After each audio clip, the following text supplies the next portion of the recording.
Taqabbal minna siyamana innaka antas samiul alim. Yang kedua, kami mengapresiasi Pak Menteri atas kinerja keuangannya di tengah situasi politik setahun terakhir yang tidak baik-baik saja, tapi BUMN bisa terus bertumbuh.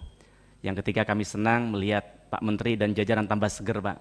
Kalau Bapak lihat para anggota kita ini makin kering kerontang karena 6 bulan terakhir di Dapil ternyata rakyat semakin cerdas. Maka kami berharap betul ke depan BUMN bisa lebih kolaboratif dengan kami, dengan mitra kerjanya, bukan hanya dengan oknum-oknum tertentu, karena kami semua di sini ini ya alhamdulillah bisa melewati lubang jarum itu. Tapi banyak kawan kami yang mereka setiap hari rajin ke tempat ini tapi juga tidak jadi karena rakyat sekarang semakin cerdas. Kalau kita tidak kolaboratif maka kita akan tergilas oleh situasi itu, Pak.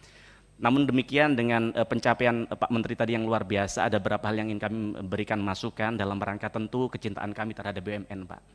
Yang pertama, walaupun berbeda kubu, tapi kami sangat mengapresiasi atas apa yang dilakukan Pak Prabowo dalam upaya untuk memperbaiki BUMN.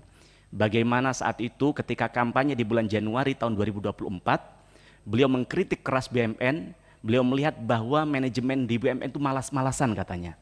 Beliau juga mengatakan bahwa BUMN ini hanya mengandalkan proteksi pemerintah. Kemudian beliau juga mengatakan di kesempatan yang lain di bulan yang sama, di bulan Januari, beliau mengatakan bahwa BUMN ini ketika diberikan privilege untuk mengerjakan proyek-proyek pemerintah, mematok harga yang tinggi, bahkan bekerjanya terkadang molor dan banyak lagi kritik yang lainnya, Pak. Nah, kemudian kalau saya cocokkan dengan presentasi Pak Menteri tadi di halaman kedua, juga demikian.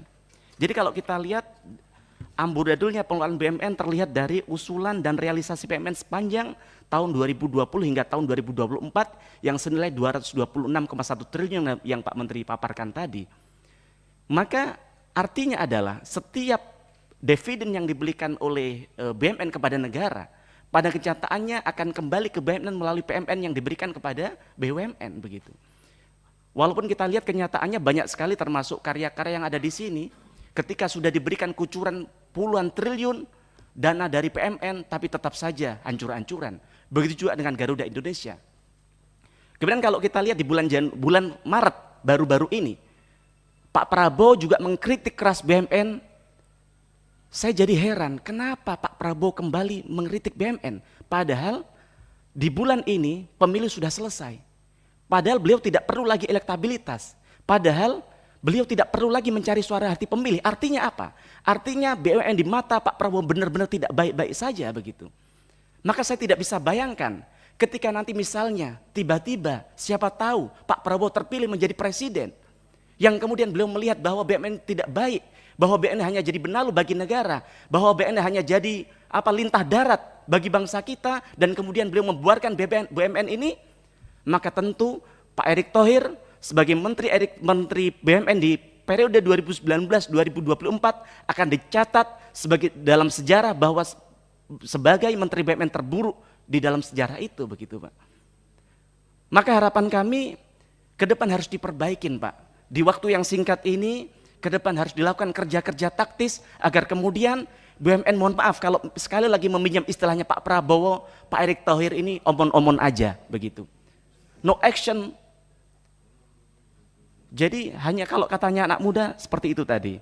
Nah, kemudian yang selanjutnya soal target BUMN dalam Renstra tahun 2022-2024 sudah pasti tidak tercapai.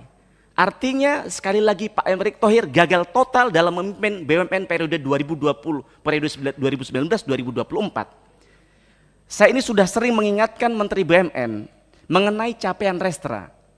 Sebenarnya cara sangat mudah untuk melihat kinerja BUMN adalah melihat capaian labanya. Kalau kita lihat di Renstra tahun 2020 hingga tahun 2024, yang di situ dipaparkan bahwa target kumulatif laba BUMN adalah 1.172 triliun. Mungkin Bapak lupa di halaman berapa, itu di halaman 65 Renstra. Nah, adapun target kumulatif kalau mau kita jabarkan tahun 2020 hingga tahun 2023 secara berturut-turut adalah 178 triliun, kemudian 199 triliun, 222 triliun, dan 248 triliun, yang kita total adalah 847 triliun. Sedangkan capaian laba seperti yang dipaparkan oleh Pak Erick Thohir tadi, Ketika kita pantau dari tahun 2020 hingga tahun 2023 secara berturut-turut hanya 13 triliun, kemudian 125 triliun, 309 triliun, dan kemudian seperti yang dipaparkan soal asumsi 2023 yaitu 292 triliun, yang artinya totalnya hanya 739 triliun. Yang kalau kita kemudian kita cek gapnya adalah ada 108 triliun yang tidak tercapai. Kemudian ditambah target laba tahun 2024 yang di dalam Renstra disebutkan yaitu 325 triliun, maka ditambah gap yang ada, totalnya saya hitung-hitung tadi adalah 433 triliun. Nah, maka kami tidak habis di akal pikir kami, hal ini akan tercapai di periode akhir Bapak. Karena apa? Kalau kita lihat laba BUMN kontributor terbesar adalah dari Bank BUMN yang itu mencapai 44%. Yang itu saya pikir di periode di tahun 2024 ini paling mentok dari akumulasi perbankan BUMN hanya tercapai 160 triliun. Maka sekali lagi hal yang Bapak lakukan selama ini ya seperti yang disampaikan Pak Prabowo tadi, hanya sekedar omong-omong saja. Belum lagi kalau kita lihat di Renstra target capaian yang lain yang tidak tercapai, yaitu soal ada 6 BUMN yang Bapak sampaikan di Renstra akan masuk dalam top perusahaan global pada tahun 2023, dan ada 7 perusahaan BUMN yang akan masuk dalam top perusahaan global di tahun 2024, yang itu di tahun 2023 ini baru tercapai satu yang masuk Fortune 500 global yaitu Pertamina.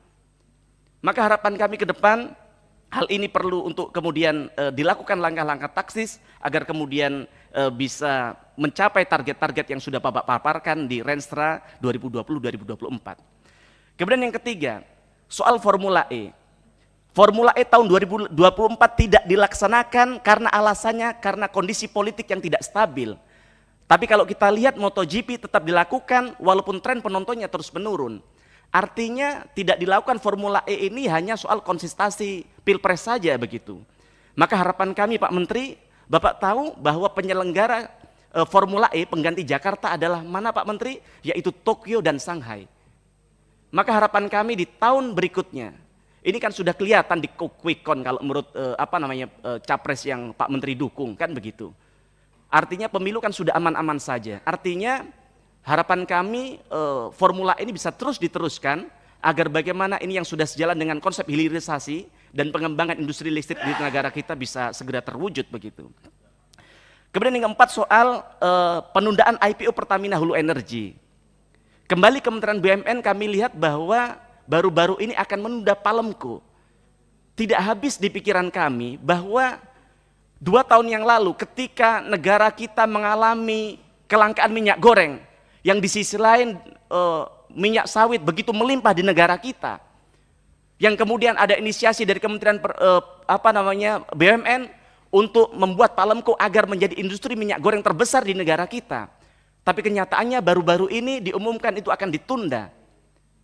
Apakah kita kalah dengan oligarki yang ada di dalam negeri kita, Pak? Yang kemudian ini tidak dilakukan, padahal rakyat sangat berharap banyak sekali atas hal ini. Kemudian yang kelima, Pak, pada kesempatan kali ini, saya Mufti Anam dari fraksi PDI Perjuangan mengusulkan dan meminta laporan keuangan BUMN atas pertanggungjawaban penggunaan dana investasi untuk pengembangan startup di Indonesia yang melibatkan anak perusahaan Telkom, anak perusahaan BRI dan lainnya yang dikucurkan ke berbagai startup yang mencapai triliunan rupiah. Kalau perlu pimpinan dalam hal ini dibentuk panja agar kemudian kita bisa tahu secara terang benderang persoalan yang terjadi ini. Kemudian soal PMN di halaman 7.